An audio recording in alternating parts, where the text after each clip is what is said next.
All right, ladies and gentlemen, I am with my guest this week, somebody I'm very excited to talk to in person. I'm in Las Vegas, so we made this happen. One, Billy Hayes. Now, you might be familiar with the name from Midnight Express and that whole story. And we're here to talk poker, to talk about your history, and talk about your new book, The Midnight Express Epilogue. The train keeps rolling.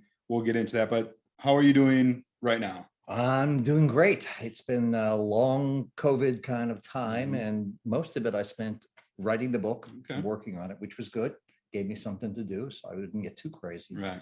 You know, I was doing theater. I've got a one-man show that I've been doing, and that, of course, just stopped. Everything. I was trying to get a show up here in Vegas. In fact, we did a little run, and we had something set up, and I got lucky and had the Review Journal do a magazine, and they put me on the cover, did a very nice article, and that landed on everyone's porch on like a Monday, and Tuesday Vegas shut down.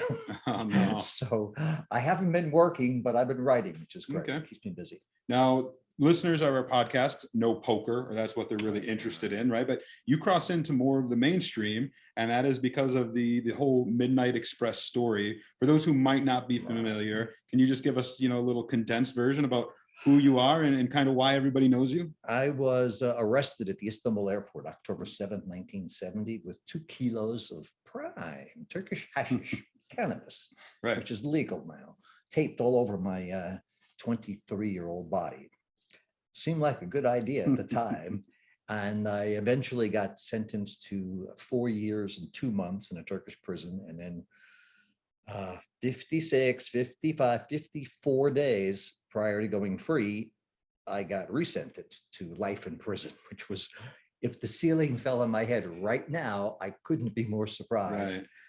And that kind of turned on the switch of escaping, which went on the first day I was arrested, and then sort of went off after a couple of years and after a couple of attempts, and after a friend of mine was coming to help me escape and he got killed in the process. And that's when I said, all right, I'm done. I've caused enough grief to me and my family and the people who love me. Now my friend is dead.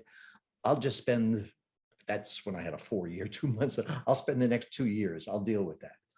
Which, turning off the escape switch in jail made it a very different place to be. Right. So, I was thinking, get out. Can I get out? Now I'm down to kind of living in the moment, living every day.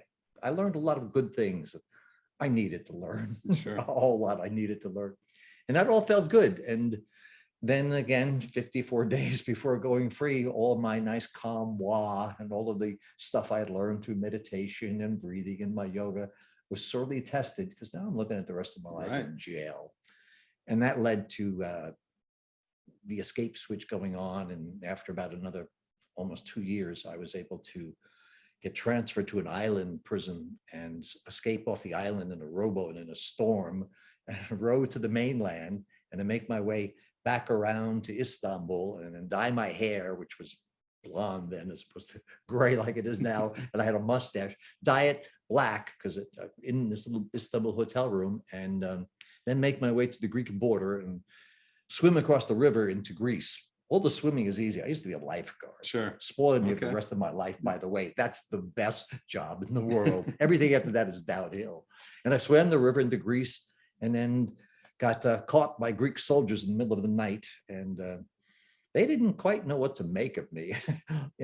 Turks have been their mortal enemies for 1,000 years. So anybody escaping from the Turks is friends of the Greeks, etc. And they kept me in a little cell in the woods for 12 days while they figured out what to do with me. I could spend 12 days on my head after 5 years in Turkish prison. And they did the best thing. Eventually, after 12 days, the Greek government deported me as being a bad influence upon the youth of Greece. Same charge against Socrates, which I kind of like being in that company. Yeah.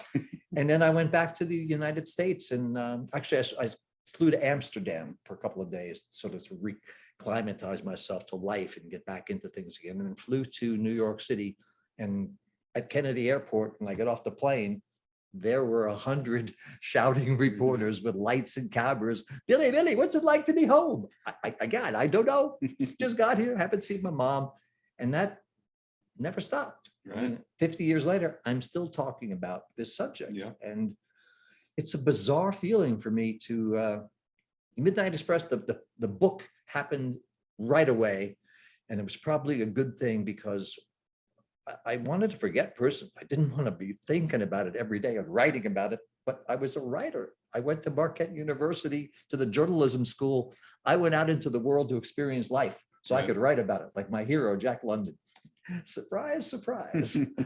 And that led to essentially my first book, Midnight Express, which was turned into a film, which was really bizarre because suddenly I was at the Cannes Film Festival and my face and my story was splattered around the world. That was weird. Luckily for me, at the Cannes Festival, I met Wendy, my wife, who I've been married to for 42 years. And she's the best thing that ever happened to me. Getting married was the best thing I've ever done. She helped us with the Wi-Fi code. There you go. Get on there with Yeah. Marriage is the best thing I ever did, not the easiest thing I've ever done, but the best thing I've ever done. And she is now my editor and publisher of the three, actually now the fourth book. Interesting relationship to have your wife as your editor. Well, you're a writer. You're an editor. You understand. It's a very delicate relationship with a writer and the editor. So I do a lot of deep breathing and relaxation techniques while we're working. I've seen that. Yeah, you're a lifelong practitioner of yoga. So something you learned, I guess, back then that you carried through. I was so lucky. I literally had Light on Yoga, which was the classic book that B.K.S. Iyengar, the gentleman who essentially brought yoga from the east to the west, wrote this book, Light on Yoga. I had that in my backpack while I was being arrested at the airport, and it literally saved my life. So I started doing it, and I've just never stopped. And in jail, prison, you have no control over anything. Everything around you is controlled except yourself. And yoga gives you tools to help you control and learn about yourself. And I got into it and realized this is what I need to do forever. And I've never stopped. I can't not do yoga. What about poker? When did poker enter life amongst this unique and crazy life? I started playing, the earliest I can remember playing poker was, I lived in the Bronx. So I was born in the Bronx. I lived there till I moved to California or Istanbul and those places. But I used to play poker with my family, my mom and dad, my aunt and uncle, and my grandmother. We all played, 7-stud and 5-card stud and draw poker. And then all of those follow the jack and the spade, all those at-home games that are so crazy. But I loved I love playing poker. Sure. And playing with my grandma. She was a crook. She would take all of our little pennies and nickels and dimes. At the end of the day, mom would be like, Nana, don't take all, that's their lunch money. She said, give that money back to them. She said, oh no, teach them about the real world. Nobody gives back money in the real world. And it's true. Yeah. But then as she goes out the door, she slipped me a couple of dollars. But I love playing poker. And I played essentially all my life, especially in college. There were poker games 3 or 4 nights a week at school. Was there any, you hear about in prison, card games in prison type of thing. Was there any of that in Turkey? I have played poker in places where sometimes the worst thing you can do is to win all the money, because not only does everybody know who won the money, not only do they know where you live, they know where you sleep. They know where your bunk is. So winning money in jail was, people are so fucking bored in prison. And people would make little cards and cut them, and it couldn't really mark them because they were all marked to beat up, and people have, but it was illegal in prison to have cards. So if the guards came in and found a game, they would kind of look for a game because they could beat everybody up and then take the money and then rip up the cards. And of course, they know people make them again. But we played a lot of poker in jail. Strange place to do it too. Yeah, I can only imagine. And, you talked a little bit about when the movie came out and you became a celebrity, and this is an award-winning movie that came out. But I also read a little bit about how the movie was portrayed, especially with the people in Turkey, and that was a little bit conflicting for you. Well, my biggest problem with the film was brilliantly made, and Brad Davis gave his heart and soul, and John Hurt was incredible, and the music that Giorgio Moroder did was amazing. But Oliver Stone wrote the script, and they had an attitude toward the Turks that was not valid. I made 3 successful hash trips before I got busted on my 4th trip. In my first book, Midnight Express, I couldn't write about my first 3 trips. I could only write about them. In fact, I wanted to write about it. My lawyer said, no, wait, you want to write about your first? I said, yeah, I love Turkey. I want to write about the good part. I had a Turkish girlfriend. I love the city. I loved Istanbul. And then, of course, I got to the prison, which I didn't like, and I saw another side of the country. But I wanted to talk about that. My lawyer said, so you want to talk about your first 3 successful hash trips before you got busted. Is that correct? I said, yeah, I do want to talk. He said, I just have one more question. Are you out of your fucking mind? You can't do that. I said, why not? They can't prove anything. He said, the Turkish government doesn't have to prove anything. They are going to be asking for your extradition. You're an escaped convict. And the US government is going to say yes or no. And you want to say publicly to the US government 3 different times, fuck you, fuck you, fuck you. I smuggle hash. I didn't have any moral qualms about smuggling hash, cannabis. I mean, it was the insanity of the war on drugs was, I always knew how hypocritical and insane it was. It got sharpened to a point for me in jail when the Turkish government responded to Nixon's pressure to increase their drug penalties. And that's when my 4-year sentence, instead of going free, got changed to life as an example. And that's kind of forced me to get out. Yeah, it's crazy. I think too, probably a lot of listeners to think that you could have a sentence and then be so close to have serving it, and then only to have them pull the rug out from under you and change it to something like life. Like seems like you would have no other alternative but to try to escape. Well, that's what it came down to, because I had already tried to escape, didn't, and then stopped. I told you I'd kind of calmed down. And now suddenly it's like the switch went on again. And I got to the point where desperate men do desperate things. And I was so desperate, and it was just time. I mean, I went in at 23. Luckily, I was sort of at the height of my powers. You're 23 years old. I was physically healthy. I was an athlete. I used to do martial arts and shit, all that kind of stuff. It made it easy. I could deal with jail. I can deal with the dirt and the violence and stuff. After a little while, you learn, you make your way around. And if you're a victim on the outside, you will be a victim on the inside. If you're not, you're not. You constantly have to deal with stuff. But it got to the point where I could make prison okay for me to wake up every day and to deal with whatever I had to. But now it's like, how can I make okay every day for the rest of my life? So I knew if I could get out to this island, again, I was a lifeguard. Yeah, I was just going to ask, like, what's the thought process? Like, how do you plan this escape? Like in poker, you can see sometimes a route to victory in a hand. And like, this is just so much more extreme because it's life or death, if you get busted. Well, that was it. But for me, it's to the point where, like, one way or the other, I'm out. I'm free. I'm just not going to spend the rest of my life in jail. I did have some qualms and thoughts many times. It was like about a 3-day escape off the island and the rowboat to the next morning, and then the next day to Istanbul, and then dyeing the hair, and then the next day up to the Greek border, and then that night swimming across into Greece, and then getting caught in the middle of the night by some Greek soldier in the middle of the night who I just stumbled onto.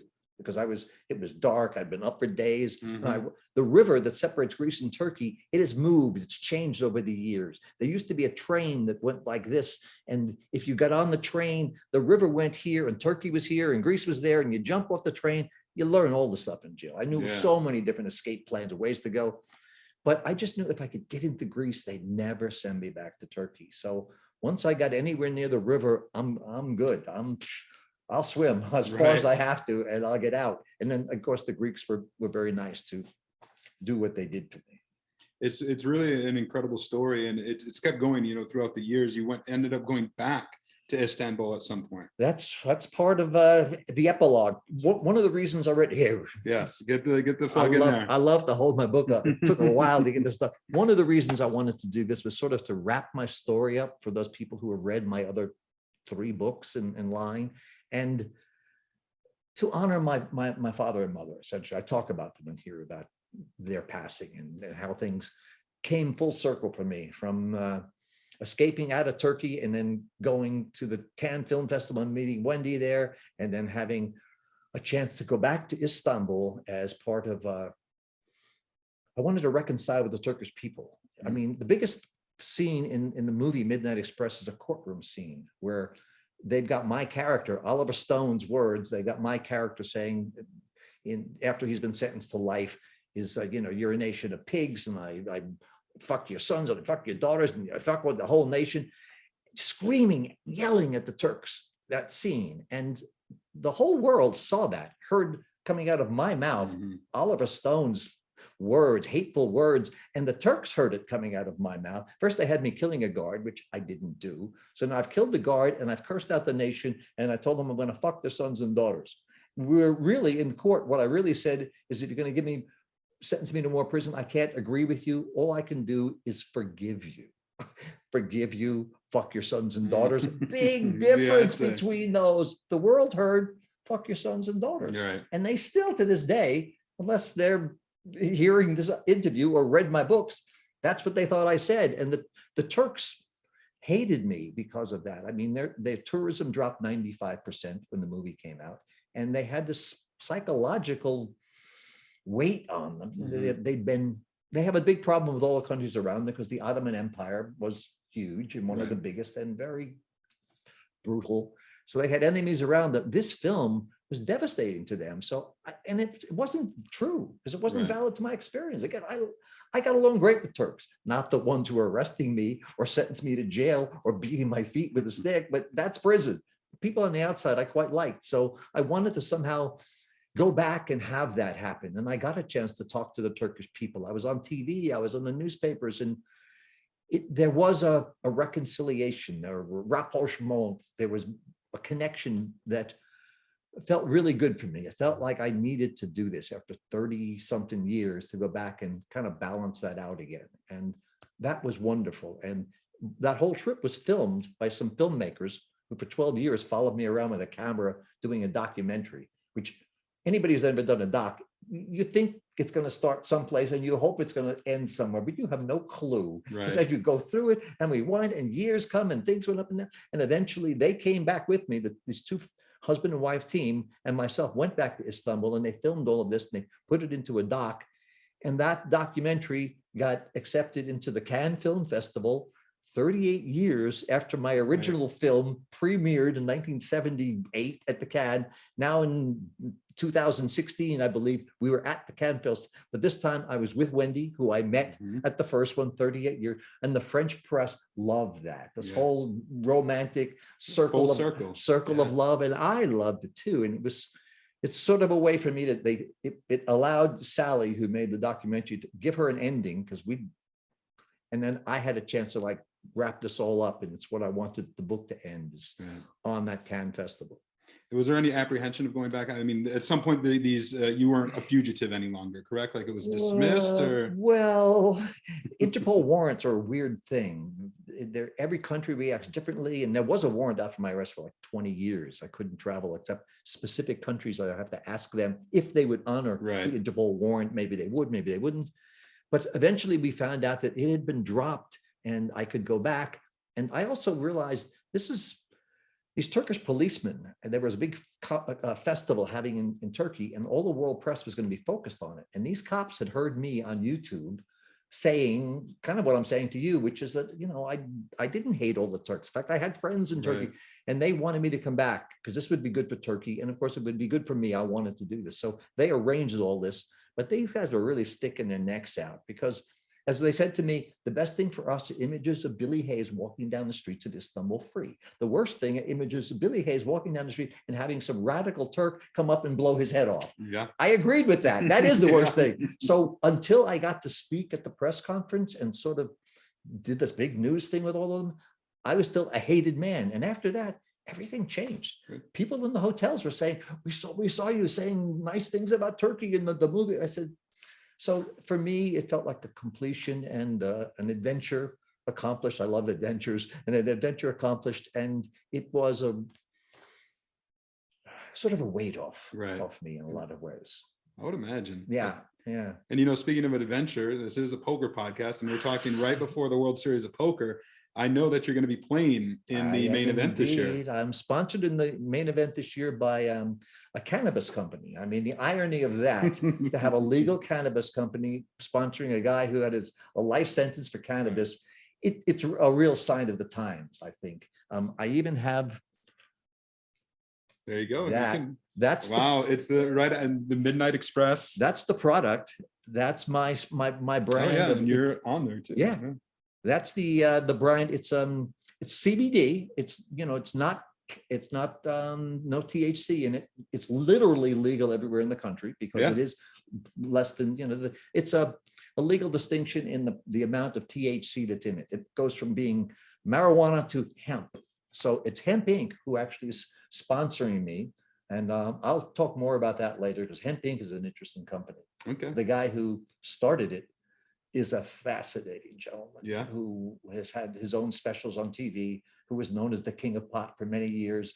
So we have more to talk about on that, but he wanted to put me in. I said, put me in there and I'll wear your patch. right. And we'll split the $8 million 50-50. So that's what I'm expecting. Is this the first time you've played the WSOP main event then? It is the first time. Have you played any other World Series events in the past? Not World Series events. Okay. I played tournament events, Sure. Smaller thing, $100 buy-ins. Mhm. And every once in a while I go to the Venetian and pay, whatever, $300. Right. In fact, I looked myself up on The Hendon Mob? the Hendon Mob, and I saw they had William Hayes, because I'm Billy Hayes for all my work, but it's your Right. driver's license. William Hayes, they had one from a guy, they had my photo, a guy Okay. from Missouri, and he had total was $28,000. I don't even know if I've won that much because I win small things. Sure. I was out here like when I first got here 6-7 years ago. It was Halloween and Binion's, which is where I used to go because I Mhm. loved Binion's. It was dirty and it was Oh, stuff. And they yeah. got history and they got the pictures on the walls. And I won on Halloween night. And I love Binion because you could walk out and there's Fremont Street, which is crazy. Normally on Yeah. Halloween, it was great. And I think I won like $1,800 that night, which $100 buy-in. I like that. So I had that money in my pocket, and occasionally I play at the Orleans Mhm. and win a couple of hundred, 600 one night, 1,000 here. Nothing big. I've never. When I first got home and I had money, I was playing a lot of poker, mostly cash games, Right. because people didn't play hold'em much Mhm. back then. But I didn't have a wife. So Right. luckily for me, my wife is, she has got her MBA and stuff, and she's real smart. And I love having smart women telling me what to do, especially because I need it. I need her guidance. But I'm in the World Series this year. I'm going to be registering on the first day, the 31st. Mhm. I'd like to play in day 1A, like the first hand, but I don't think there's going to be, this filming is on certain days, and I don't think it starts till the Yeah, I think they're gonna pick it up on like the 1D. 1D and stuff. So I'm going to register on the 31st. I'm going to go down there in person, and I just want to be there. People, you could do this online. No, I don't want to be online. I hate online. I need to see real people. I don't play online. I need to see the people I'm looking at. I'm an actor. I'm a director. I do a lot of theater. I get the vibe. If the scene works good, we can go on. If it doesn't work, there's something wrong about it. Same way in poker. Like, yeah, I've read the GTO stuff, and I've got Jonathan Little's book, and I play some of the simulation things, which is all good because you can't learn too much. But I'm still into the feel, the read of that. I like watching what's his name, Gino Ream and Nick Schulman. Yep. They're both kind of like, they read people a bit They do. more than all the GTO guys who Yeah. are way too smart for me. The good thing that I have is they all know when they look at me, TOWG, title white guy, they know how I'm going to play. So I kind of play, shh, don't listen to this. Right. And I kind of play opposite that till I realize, wait a second, he's playing way too many hands. He must be, and then I go back to the title white guy. And if I can get by that, I get by 1 day, in 2 days, I'll be okay. Right. Because the first 2 days, I've been watching a lot of the stuff on TV. Those first 2 days are so crazy, so many minefields, and you need to win those flips. It's And true. You lose a flip here, you're out of this thing. Is there anybody you would like to play with or cross paths with in the main event? Because everybody who's anybody is going to be playing it. Yeah, a whole bunch of Yeah? people. Yeah, sure. Give us some names. Who's like a famous poker player you wouldn't, obviously you want to avoid the famous poker players because it's the main event. I was about to say the guys I'm going to name, I don't want to You play wanna with play because they're all so good, but I do. I want to sit at the table with Dolly. I mean, how cool would that be? I don't know if he'll play this year. I saw him last year and he got by this first day or so, but he's just, he's a legend. And, Phil Hellmuth, I'd love to be at the table with Phil. I love to watch Phil play. In fact, I like games where somebody is making everybody crazy. Yeah. Because that's it. Just about the table. And none of that shit makes me crazy. It's like people say, well, aren't you worried about, the pressure? So like, pressure, excuse me, there's Yeah. pressure, and then there's pressure. Like, Yeah. I'm at the World Series playing poker. That's not pressure. I'm going to be nervous. I'm going to want to win desperately because I'm so competitive and I really would like the money and I don't want second place. Yeah. I'll take it, but I don't want it. God damn it. I want to win this thing. 75 years old, the oldest winner, probably, I think. I Right? think so. Yeah. But just to play the game, just to be there in that atmosphere, especially in the new place. You know, Right. I'm sorry that I'm going to miss the Rio because it's got the history, but I like being in the new one. And in fact, I'm going to go down and look around a bit. Have you been in? I was earlier today. They're just setting up for it right now, like bringing in the tables and everything. By the end of the week, it should be, all set up and ready to go. So, Well, there's things happening starting on the 31st. Yep. And then I'm going to be looking at the 6th of July, which is day 1D, the Right. third, Right. the first day. But there's all that stuff happening over the next month. yeah. So I don't know if I'll be down playing any of those. We'll have to see how the money situation is. But I'll be there for the main event. And Poker News is going to be there. And I'm definitely going to text you and ask you, where you're going to be sat so we can follow you along. I see how have you do. several people who told me when you get your number and your seat, let us know because they'll come down. So that'll be nice. Yeah. And I think maybe we'll ask, our video crew to do an interview with you at the main event. A little follow up to this. I can talk, you know that. Yeah. And then I'll give people, listeners, an opportunity to maybe pick up the new book. It's the Midnight Express Epilogue. Train keeps rolling. Amazon, anywhere else that At the moment, we're just up on Amazon. Amazon. We'll do the other platforms later. Perfect. Yeah. And I really appreciate hearing your story. I can't wait to read the book and to, watch the movie again. And just, it's just a pleasure. And then to see you in the main event. Read the book. You'll get a better perspective on where things are at with me now, especially. And will you be playing or you're working in the main event? I'm going to be working mainly. I might play a few things, but probably not the main event this year. But yeah, we'll play a little bit because I love to play poker as well. I've seen. In fact, I played in that one tournament. Yeah, we in played Nolan over there, at Barge last year. Barge, where I yeah. actually made the money, which I was amazed at. I did not. So Considering the guys, I realized after playing it, these are all Yeah. really good poker players. Yeah. So I was happy about that. Well, Billy, I appreciate it and can't wait to see you in the main event. Thank you, Chad. We'll talk some more, bro. Thank you so much. Thank you for listening.